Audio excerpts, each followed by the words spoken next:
If you've tracked with the channel, you know that we've journeyed through that whole generation of PlayStation 4, finding some amazing games for families, some different ways to play, and uncovering the best experiences that suit you and your children. But now we come to a new generation with the PlayStation 5 recently launched. And we want to offer you that same experience.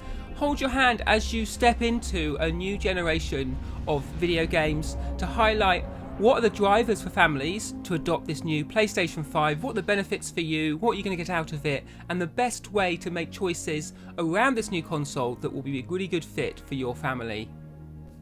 Now, the first thing we want to address is what are the big drivers for getting a PlayStation 5? Of course, many children might say they've got to have it, it's the new gadget.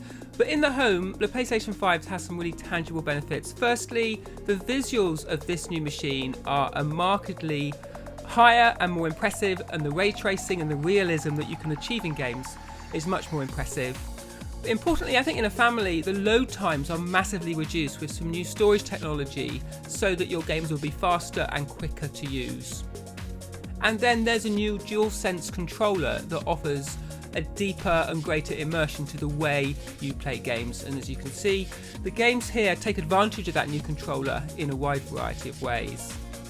Then there's the overall PlayStation 5 system that offers additional help and features for families. For instance, if you get stuck, you can pop up a video or a screenshot that will sit alongside the game while you're playing, so you don't have to go off to a web browser to see that.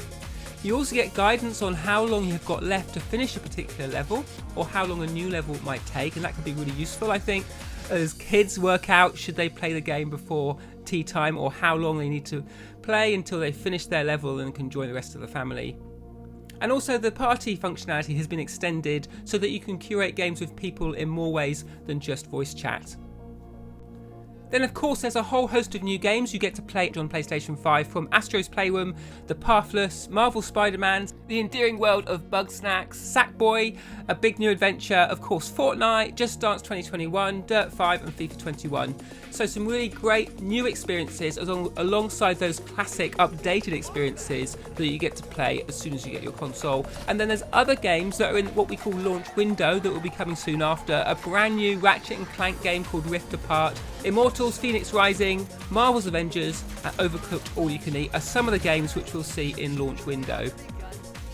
In terms of games, it's also worth noting that the upgraded PlayStation Plus collection is an enhanced service on PlayStation 5, so you can play a large selection of PlayStation 4 games on your PlayStation 5 for free if you're subscribed, and includes some really great family-friendly titles like The Last Guardian and Ratchet & Clank. And it's also worth noting that some of the upcoming PlayStation 5 games will also be available on PlayStation 4 as well. These crossover titles will then upgrade automatically to PlayStation 5 when you get your new console, so there's a really nice sense of continuity from PlayStation 4 to PlayStation 5. As well as the console itself, it's important to consider what new peripherals you'll need for your family to play these games. These may be additional controllers. You'll get one controller in the box, but if you want more players to play those PlayStation 5 games in your family, then you're going to need additional controllers to them, as well as the option of charging stations and headsets, and there are new official versions of those available.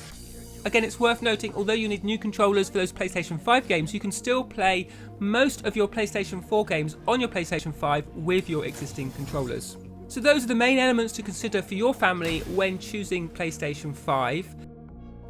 It's available to buy in the UK in two different models: the PS5 Digital Edition and the PS5 with an Ultra HD Blu-ray. Now it's worth noting before we get into detail here that both of these models play games identically. The only difference is that the PlayStation Digital Edition, which is $359.99, doesn't have a disc drive in it, so you can't play games via disc and you have to play games digitally, whereas the slightly more expensive PS5 with that Blu-ray drive is $449.99.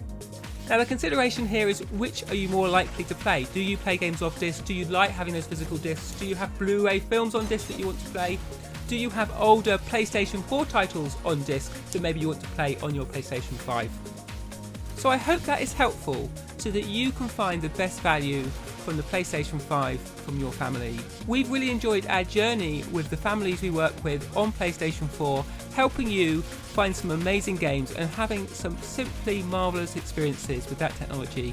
And we're really excited at what's possible with the PlayStation 5, the new worlds, the new experiences and the new fun it's going to bring to the families that we work with.